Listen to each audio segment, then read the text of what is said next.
On the last episode, towards the end, I talked about financial and emotional desperation. And I said I'll explain what I mean in an episode of its own because I've been noticing how I've been growing and I've been noticing also how my dating life has been improving. And I just wanted to talk about some certain areas in my life where I have improved my standards that have definitely benefited me in the long term. And if you told me about these things 4 5 years ago, I definitely wouldn't have understood. I don't know if it's because my frontal lobe developed, ama cause actually I know why. It's because generally my quality of life has improved, so of course a lot of things have improved over the years. With experience and with age, you become better if you purpose to become better. It just happens inevitably. As long as you're on this trajectory of trying to improve your life, everything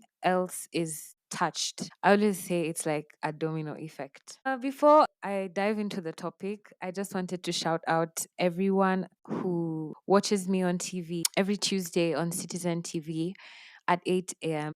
I get so many messages, people shouting me out, saying they got to watch me. So many people also have followed me newly on TikTok. I'd like to appreciate that. I went from like 1,000 followers to 3,000 followers in a very, very short time, and I'm not quite active there.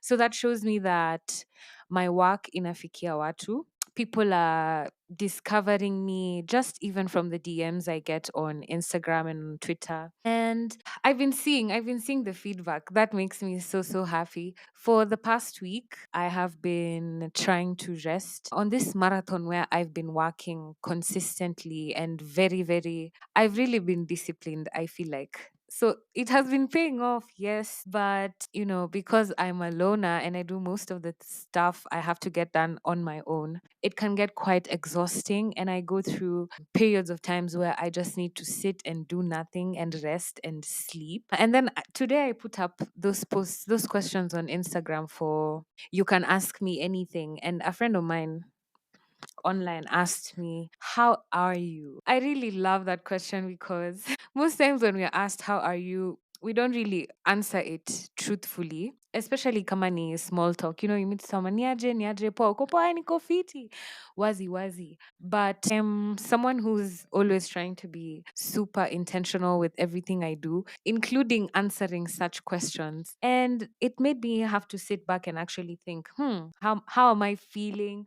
What am I doing? So I'm recording on Wednesday at 7:30 p.m. All weekend I was outside the house doing activities. On a Saturday I was at a cancer event, a cancer meeting with my mom, and my friend tagged along. So it's this support group meeting where cancer survivors and patients meet and they share ideas, they discuss ways to improve their lives, ways to heal better. It's just like it's a support group and it's really nice. I like to go with my mom because I show her all the support. I feel like it makes such a difference because I see how her face lights up when I pull up on her, and it makes me feel really, really nice. And then I also noticed that our moms were not really given the emotional attention they deserved raising us. They grew wali to raise in very difficult times, like in times that were different from ours. Saizi, the mothers now, they know better, they're able to be much more present,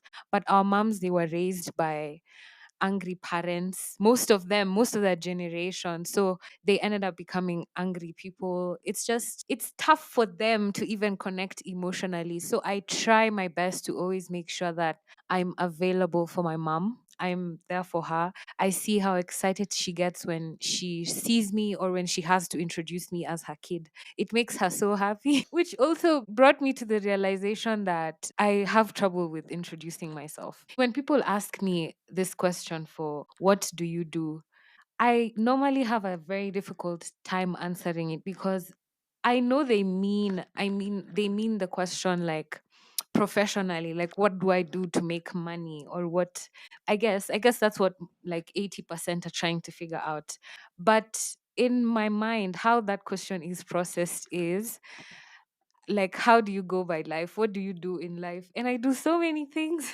I love to take naps. I love to sleep. I love to rest. I love to be around animals and plants. I love a lot of things. I love chilling and listening to music. And when I answer this question like that, it confuses them because they're expecting me to answer professionally. And professionally, I'm actually a journalist. I'm a broadcast journalist. That's what I went to school for. And in as much as I don't really practice like primarily as a journalist, I apply all my journalistic skills into my blog and podcast. So I went to school for radio, broadcast, print media, basically all the medias. And I'm applying them in that I have a blog where I write. I have a podcast, which is like a radio show, and I'm on TV doing the Tuesday show. That's the broadcast part of it. So I think that's how me being a journalist comes out. And I hardly ever introduce myself as a journalist. Like, hey, I'm Roberta, I'm a journalist. It just sounds very, I don't know. I'm always so ready to talk about love and orgasms and how I talk about sex and how I speak about sex when I'm asked about what I do professionally. But even that is not like my job. Yes, it's a way to I make money, but like, is it really a job? It's something fun I do that I love that consumes all my time, but it hardly feels like a job because when I'm doing love and orgasm stuff, it just feels like life, like it's my life because it's me writing on my journal, speaking on my podcast, doing a lot of research, doing a lot of writing, doing a lot. It's just me doing stuff that I like that's part of life. The same way I go chill with the horses, the same way I go for a run, the same way I go for to the gym. I don't know if you get what I mean. So yeah, I'm starting to embrace, or rather I'm trying to teach myself how to answer that question. Yeah, what do you do? Lakini, hopefully, before you ask me, if you meet me and you listen to my podcast, just understand that this is how I feel about that question.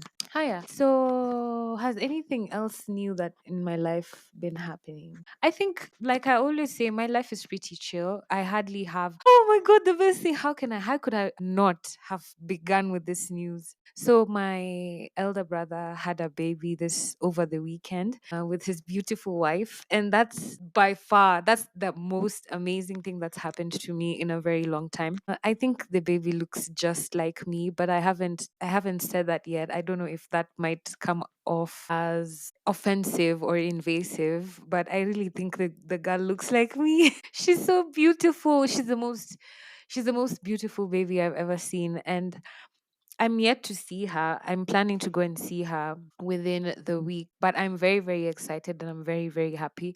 That's definitely some big news that has happened in my life. Something else. Today, I woke up on an impulse and I started going through my following list, my followers list, my phone book, my emails, my stuff, and I just started decluttering, deleting things that I no longer need, people that I no longer talk to, people that there's just not a reason to keep these things. And I normally go through such purges once in a while. A few weeks ago, it was my house. I cleaned out the whole house. I took out everything and I threw out everything that's extra. I gave out everything that I did not need. And I threw out all the trash, everything that I have been keeping that I know I will not use or I have not used in the longest time. And decluttering helps a lot with clearing my mind, clearing my soul, bringing more space, adding more space for me to receive extra blessings, extra things that are coming into my life. So it's a way to decompress the mind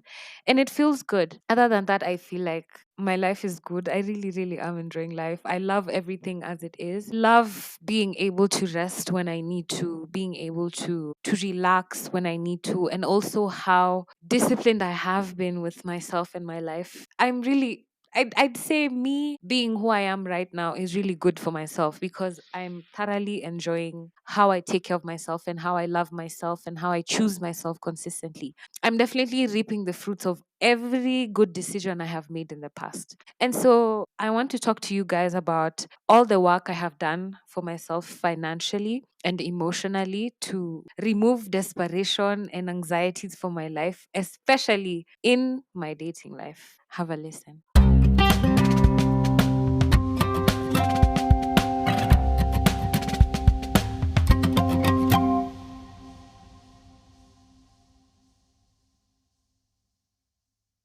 a year ago, around a time like this, a year ago, I was on the on field director's show, becoming a CEO on YouTube. Yeah, field director. And it's interesting because when I was doing this interview, I was at a very confusing space in my life. I had just lost my job. I was dealing with, I always say this too, I just bring it up to show you the emotional implication, like the space I was in my mind. So at that time, I had just lost my job, and my mom had just been diagnosed with cancer. She was in India for treatment. So my life was pretty much crumbling. Also, me and I was in the back and forth of breaking things off with my car situationship. I was really, really going through it. But also, a lot of really amazing things were happening in my life. I was getting better deals. My career was starting to pick up. I was making more money, even though my job was dying. I was making, like, love and orgasms all of a sudden was picking up again. And I was just receiving so many good things. And I was at a time where I wasn't really unable to, I just didn't know how to yet, how to balance between feeling like I'm dying, being grateful at the same time. It was a very, very difficult thing to do. Looking back now, I'm so proud of myself for being able to handle it. And honestly, I have to give most credit to my friends who rallied behind me and they really stood by me. That period really, ilini, sijui, I was cruising. I was cruising on autopilot, but my friends really held me through that period of my life. I bring that up because Phil brought me on his show because his show is basically about, he brings on people who he feels wamebobea in their field of work, people who he, I could say, admires, and they come on and speak about their journey on how they started off up to where they are. So basically becoming a CEO. So Phil was asking me all these financial questions, and I was just confused. I couldn't really pinpoint. I wasn't doing any budgeting, any planning, any what. I mean, yes, I was doing them, but not seriously. Ile ati kukwa keen, like kujua what I'm doing with money, how my money is coming in and where it's going in out. So after I left, I was able to answer the questions on a very basic level. But I remember leaving that interview feeling like I have to actually do the work. I've been just cruising through life without putting things to pen and paper and being able to record the coming and goings of my money, like just to be on top of my game, to know, is what I'm doing sustainable, and how long will it sustain me? How will I manage to keep things running in my home, especially now that one source of income had been ripped away from me. So, from that day, leaving that interview up to now, when I think about it, I feel like I've been much more intentional with my finances. All the time, I used to say, I'm just a girl. And yes, I am. But now that I have like big girl bills, I have real bills at the end of every month. And anytime, when you're an adult, anything can happen. Gas inaweza isha leo. Tokens definitely have to be much more aware of your finances. And just like your finances, your emotions as well. You have to be on top of being able to name the feelings that you're feeling, being able to say, am I sad? Am I happy? Do I feel good? Am I content with where I'm at? Am I grateful? What feeling am I feeling? Am I angry? Because this helps you to be able to manage, regulate, and understand your feelings and your emotions. And basically, this is just financial and emotional literacy. It makes you much more intelligent.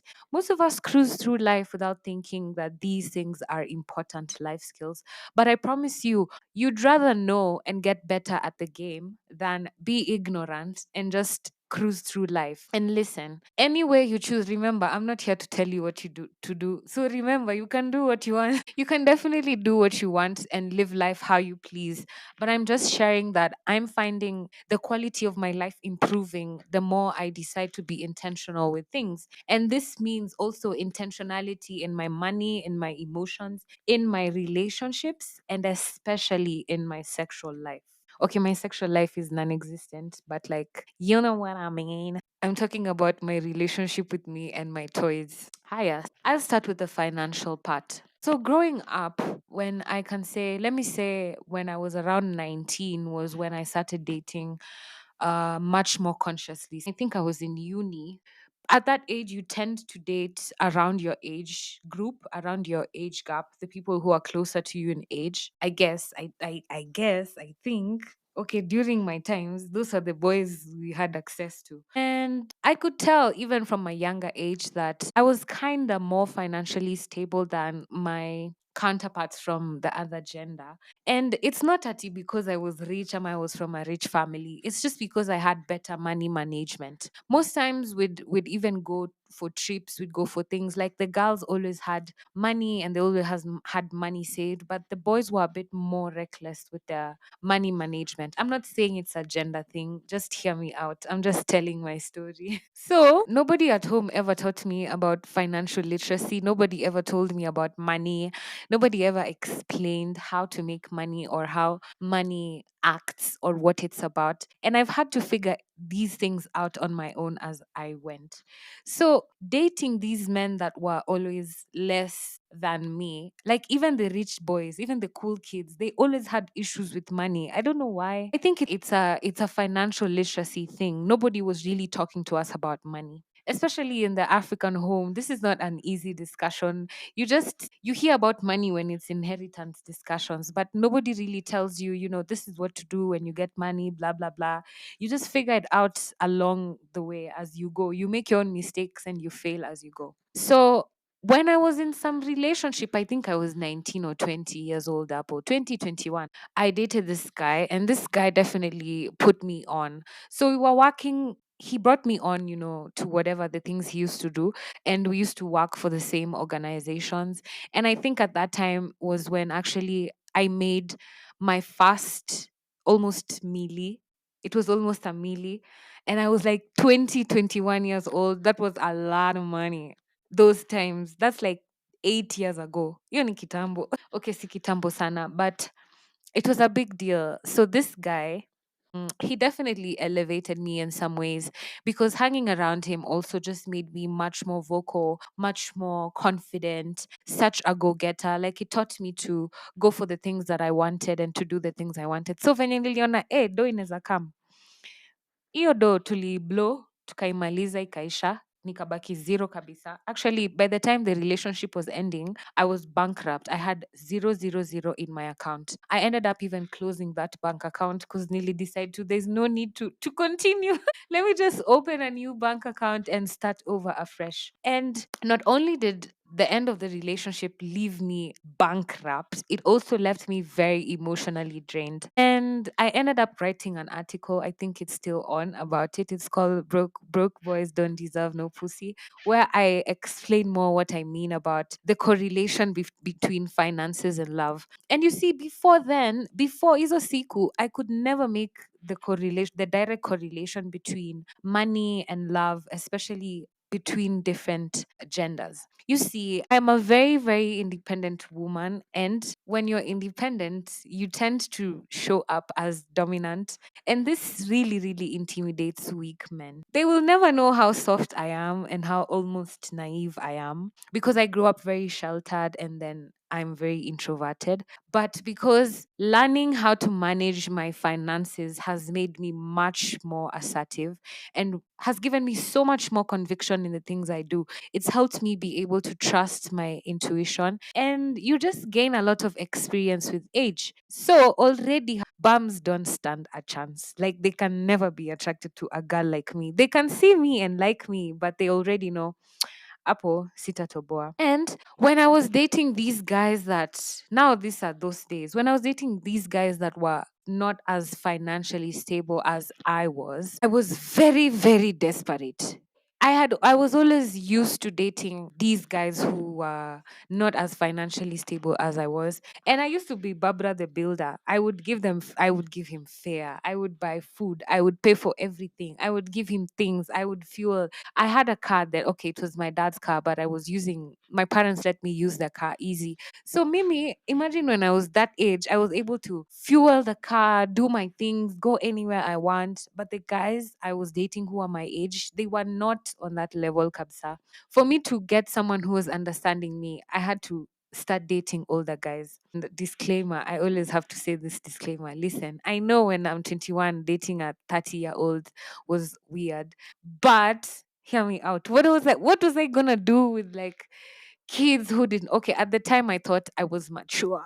I thought these guys liked me because I was mature, but yeah, I know about possible grooming. But these older men who also had cars and were driving, they were the ones who understood, like, we could have conversations with on the same level. And so ikafanya niache kudate the younger guys. So when I started dating older guys, I realized that yes, these men now, they're much more financially stable. They have money, they can do anything they want, they can travel, and they're very generous. I got used to men spoiling me from a very, very young age. By 21, 22, 23, I was already dating like men who were very, very rich. Kwa rich. I was driving and yes, I had this, but remember, I was still very young. I was living in my mom's house and I wasn't as mature as I thought I was. I wasn't as grown up as I thought I was.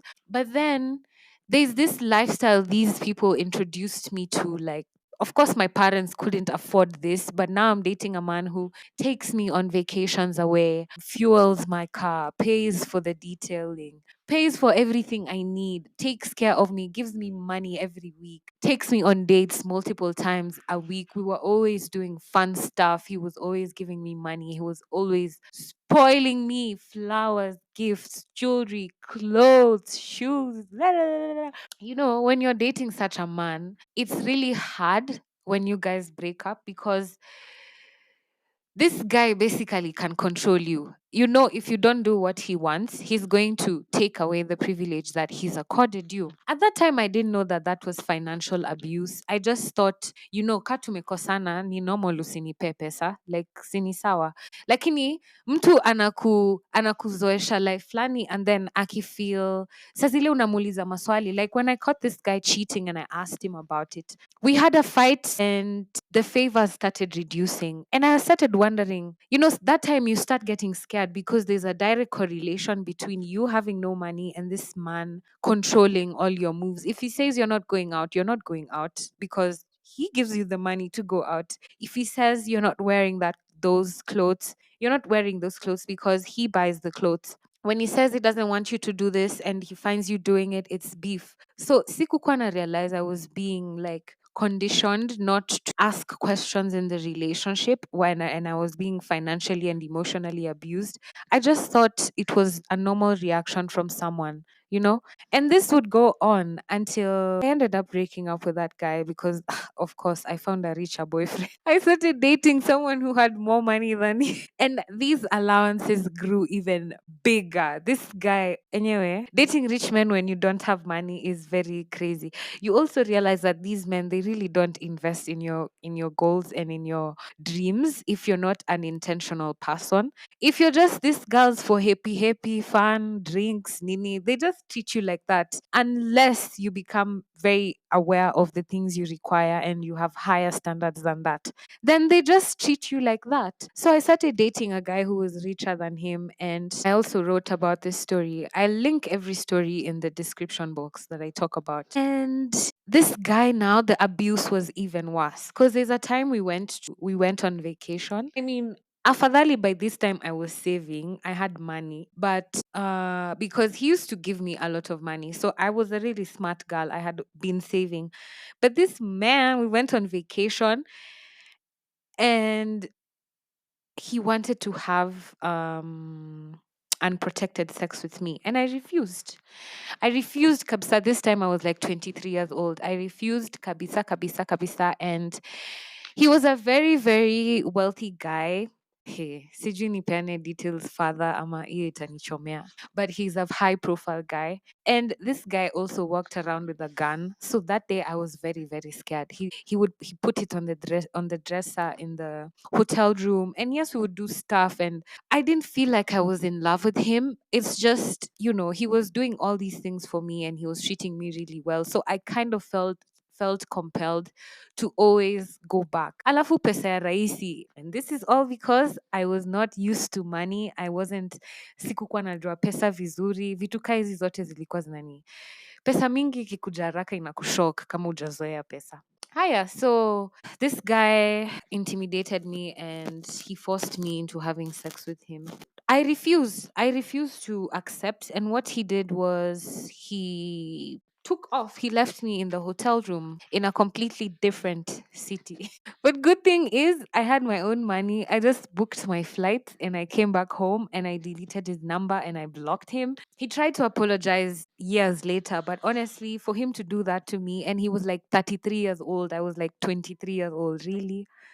I was a baby and he was a fully grown man. So he knew what he was doing. And I don't think that also showed me he wasn't really serious with me. He wasn't, these men pretend. And when you're young and yet naive, it's so easy for you to fall for it, especially when they're leading with money. That day when I went back home, I felt so disrespected. It started to occur to me that he didn't treat me like I was a human being, and maybe he took me for a prostitute. Maybe he just saw me as one of his prostitutes or something like that. That feeling made me feel very, very bad. And I swore to myself that I was never going to date a man with money and stay with him just because he has the money. I needed to work hard for myself to have my own money so that in case anything happens, I'm able to bounce. I'm able to take care of myself just the way I paid for that flight and came back home. Imagine if I had nothing, stranded apple.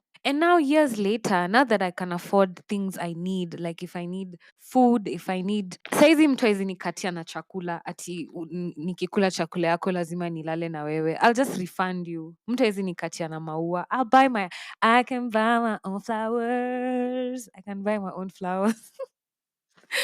Pole, sitaki kuimba na rhythm muone venye naweza shinda America's hata sijui hizo competition, lakini having my own stuff gave me back my dignity, because now I've become very able to leave situations that do not show me any respect. And this goes even for job offers. Kama mtu afiki bei ama watu hao wa exposure will pay you the exposure.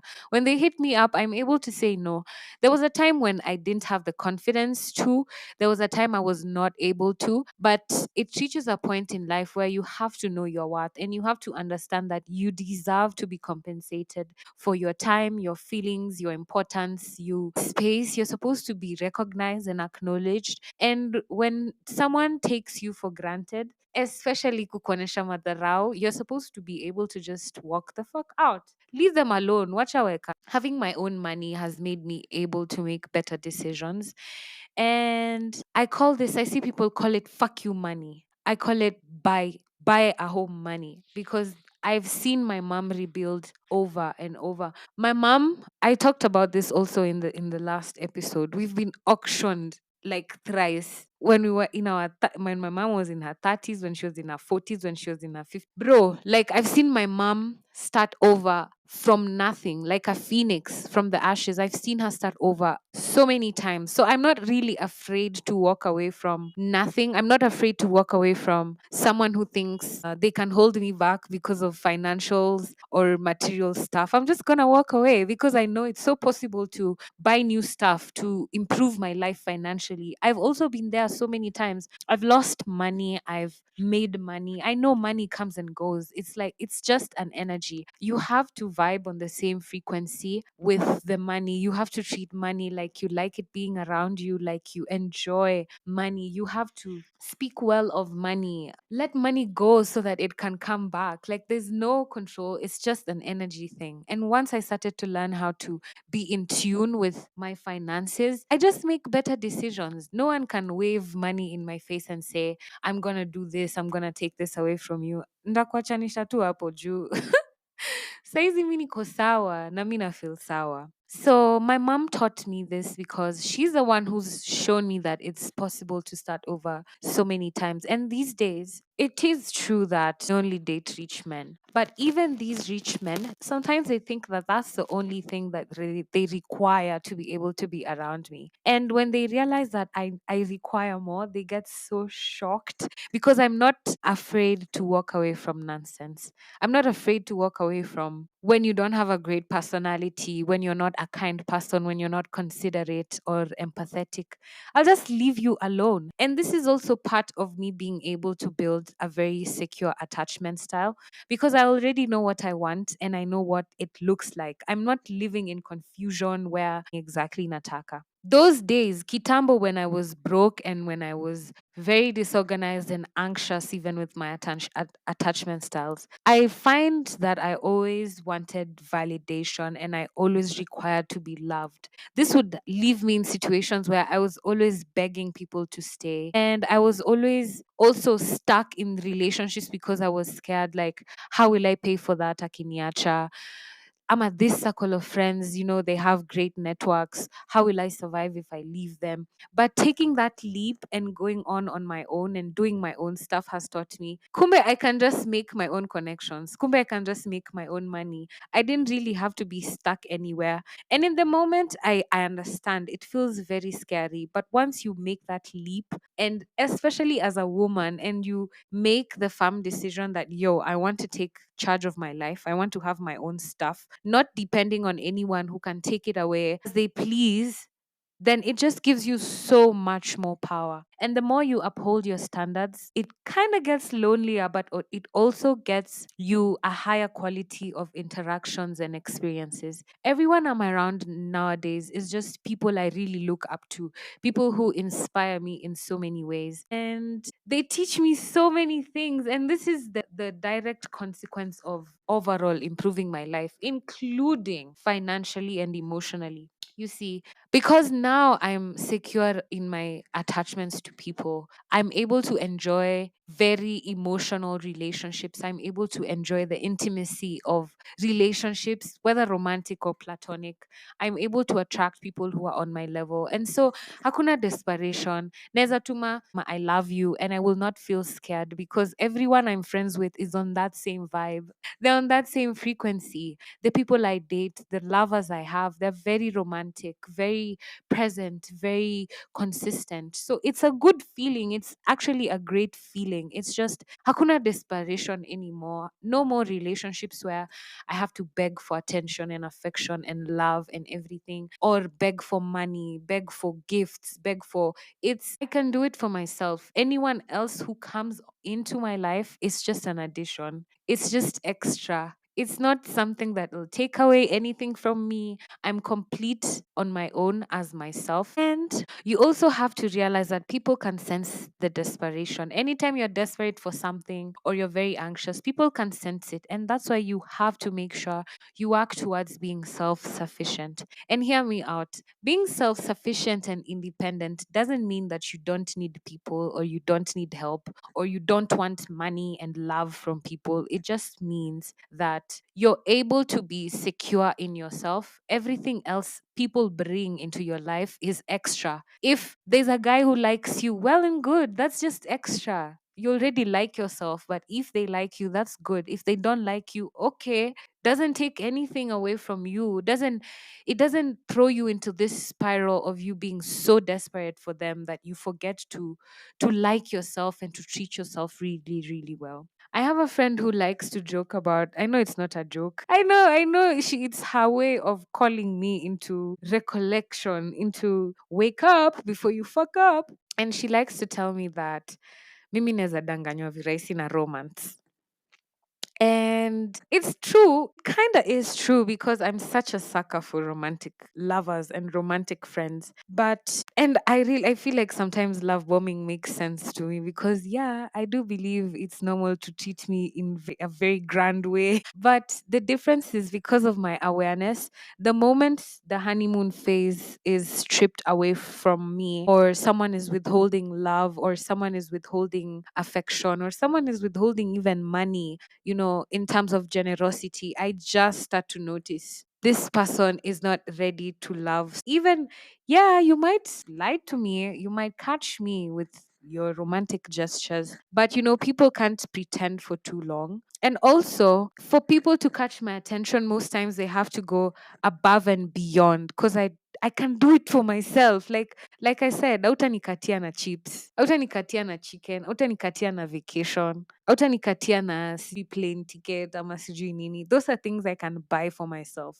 You actually, like, yes, I would love a vacation, but I would also love for you to be a very kind and responsible human being that loves to show love and is very emotionally available. Otherwise, the relationship is gonna end. And do you just want me to use you for money and then I leave you? Okay, if that's what you want, you can also just DM me and let me know. But you get what I mean. Having high standards, expecting from others the things I feel like, expecting from others the kind of treatment that I give to myself, like at least at par or on that level, it keeps me from low experiences, low life experiences. And I never have to settle for less because even things like flowers, I buy myself flowers. So someone buying me flowers and then mistreating me will not make me stay with them. I'll just leave you with your flowers and I'll go and buy my own flowers. It's a good lesson to learn. So, my whole point in this is people can sense when you're desperate. You have to love yourself a little more.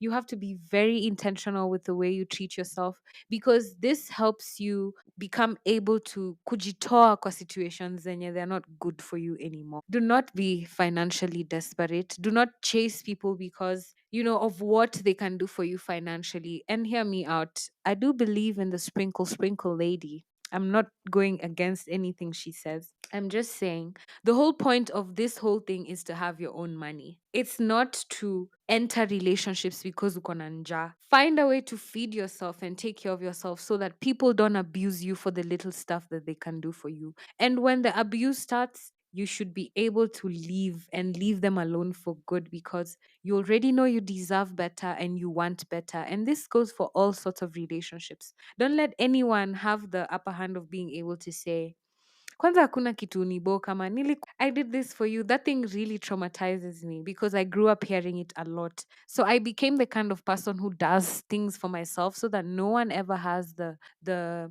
audacity to tell me that they made me. And also, even if they do, I try to be consciously never around people who speak like that. People who give selflessly, people who give because they want to, people who do things for me because they love to and they enjoy. That's my kind of people because it helps me mirror them. It helps me able to be myself around them and reciprocate their actions as well. So please do not be desperate for love, for affection, for anything. The more desperate you are, the more inakuchenga. Just flow and be in an energy of receiving and of loving and enjoying. Stay within a lot of gratitude. Let go of things that are not yours. Forgive much easier and love yourself. Thank you for listening to this episode. I just wanted to remind you in case. Sometimes your only reason for being with someone is because they buy you food. Bro, you are eating before you met them. Please choose better. Choose better and leave. Try to teach yourself to leave situations that are abusive by becoming more aware so that you're able to pick it up before it gets farther and it's more difficult to leave because they've conditioned you psychologically. Toodles!